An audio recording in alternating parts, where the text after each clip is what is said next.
Hello बच्चों, let's read the following question. A cannon fires successively two shells with velocity v0 is equals to 250 meter per second.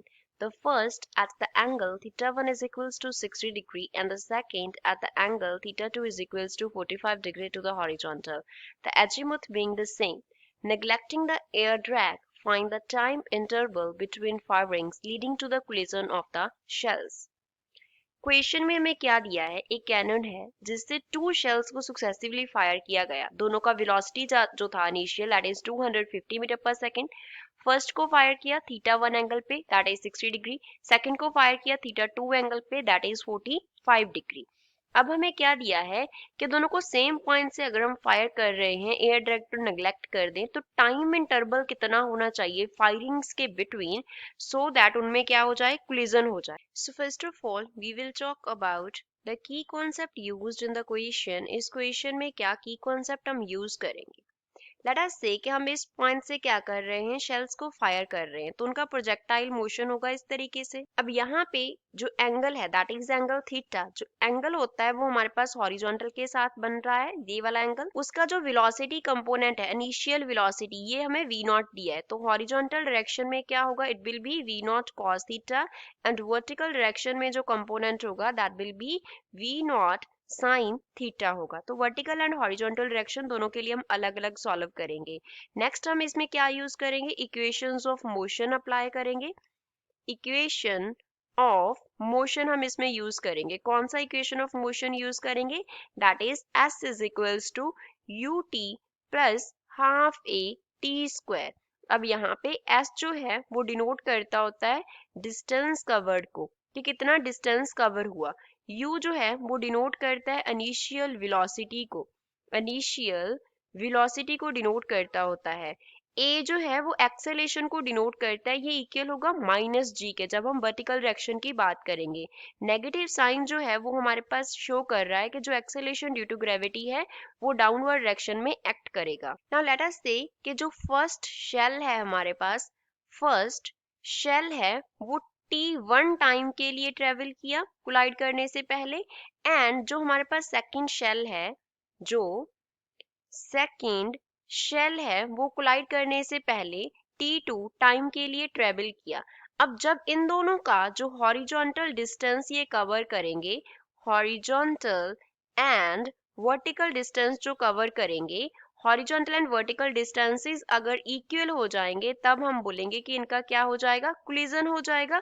तो suppose first shell t1 time के लिए travel किया collision से पहले, second ने t2 time के लिए ट्रेवल किया, तो हम इन दोनों का हमें इसके बिटवीन डिफरेंस निकालना है। तो पहले हम हॉरिजॉन्टल डायरेक्शन की बात करते हैं। हॉरिजॉन्टल डायरेक्शन, तो हॉरिजॉन्टल डायरेक्शन के लिए जो फर्स्ट शेल जो है वो डिस्टेंस कवर करेगा, लेट अस से वो s1 है, एंड जो सेकंड ने किया वो s2 है। तो s1 कितना होगा, हॉरिजॉन्टल स्पीड जो था वो पहले के लिए हमारे पास कितना था, दैट इज v नॉट, उसके लिए एंगल क्या आ जाएगा, cos थीटा 1, टाइम क्या होगा t1। अब यहाँ पे हमने यूज किया है that distance is equals to speed, यहाँ पे हम लिख लेते हैं s से हमने डिस्टेंस को डिनोट किया था, तो ये हमारे पास प्रोडक्ट होगा स्पीड एंड टाइम का। ये हमने यहाँ पे फॉर्मूला यूज किया है। S2 के कैसे लिखेंगे, v नॉट, अब यहाँ पे आ जाएगा cos theta 2 into t2, v not cancel हो जाएगा, so we can write t1 upon t2 जो होगा that will be equals to cos theta 2 upon क्या हो जाएगा, cos theta 1।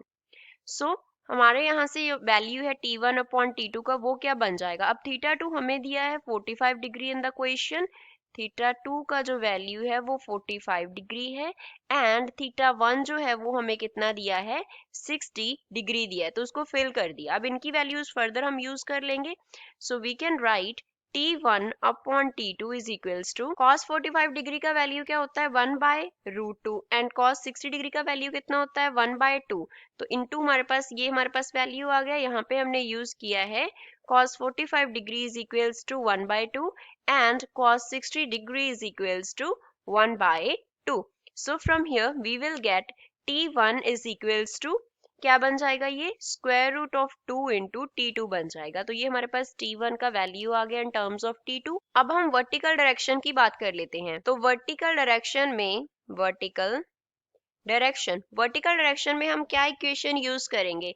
It will be, पहले तो हमने s को क्या लिखा था, s is equals to ut plus half A T square लिखा था। अब ये वाला इक्वेशन यहाँ पे यूज होगा, तो फर्स्ट के लिए s1, सेकंड के लिए s2, क्योंकि वर्टिकल डायरेक्शन में है तो डैश से डिनोट कर लेते हैं।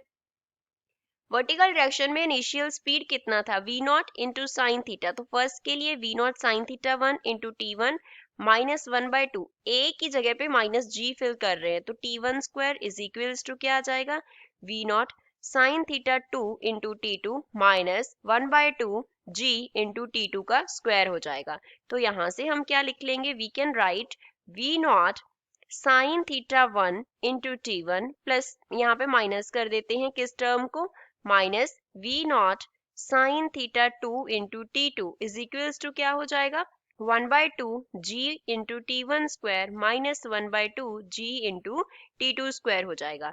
तो v नॉट हम यहाँ से कॉमन निकाल लेते हैं फर्स्ट टर्म से, so we can write v naught into हम क्या लिखेंगे, sine theta 1 t1 minus sine theta 2 t2, right hand side पे राइट हैंड साइड से g/2 हम कॉमन निकाल सकते हैं, so we can write g/2 into t1 square minus t2 square. अब हमने t1 का वैल्यू निकाला था square root of 2 into t2 and हमारे पास जो थीटा 1 है वो 60 डिग्री एंड थीटा 2 कितना है 45 डिग्री, तो वैल्यूज फिल करते हैं।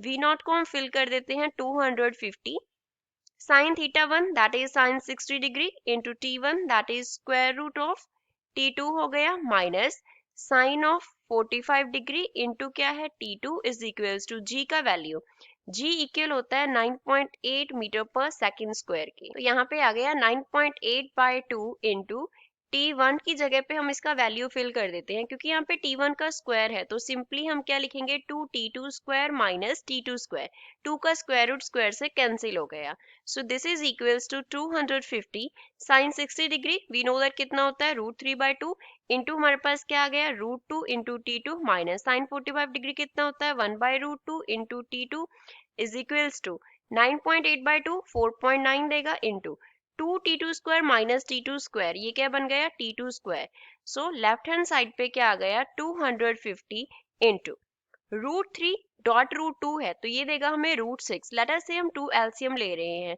तो फर्स्ट टर्म में तो √6 आ जाएगा ऊपर, सेकंड टर्म में √2 आ गया, t2 हमने कॉमन निकाल लिया is equals to 4.9 into t2 square हो गया। तो यहाँ से t2 स्क्वायर को लेफ्ट हैंड साइड पे जो t2 है उससे हम कैंसिल कर देते हैं, तो हमारे पास क्या बन गया 250 into square root of 6 minus square root of 2 divide by क्या है 2 is equals to 4.9 into t2, which means t2 का वैल्यू क्या हो जाएगा 250 इंटू स्क्वायर रूट ऑफ 6 हमारे पास होता है 2.45 माइनस √2 होता है 1.41 अपॉन में क्या हो गया 2 मल्टीप्लाई कर देंगे इसको 4.9 से, so from here we will get t2 is equals to 250, अब इन दोनों वैल्यूज को सब्ट्रैक्ट करेंगे तो हमें मिलेगा 1.04 डिवाइड बाय हमारे पास क्या हो जाएगा 9.8, तो यहाँ से t2 का जो वैल्यू है वो हमारे पास आ जाएगा 26.7 सेकंड, तो ये हमने t2 का वैल्यू निकाल लिया। अब t1 निकालते हैं, t1 के लिए हमने इक्वेशन फाइंड आउट किया था that is equals to square root of 2t2, so t1 is equals to √2 कितना हो गया 1.414 मल्टीप्लाई बाय t2 का वैल्यू हमने कितना निकाला 26.7, विच मीन्स t1 जो है वो कितना हो गया 37.8 सेकंड हो गया, तो ये t1 का वैल्यू हो गया। अब हमें इनका डिफरेंस निकालना है, हमें निकालना क्या था टाइम इंटरवल निकालना था, तो टाइम इंटरवल क्या होगा difference of t1 and t2 होगा, तो t1 is 37.8 and t2 is 26.7, this is 26.7, सो जो डिफरेंस है और वी कैन से जो टाइम इंटरवल है वो हमारे पास होगा 11.1 second, so this is final answer for the given question. I hope you understood it well, thanks.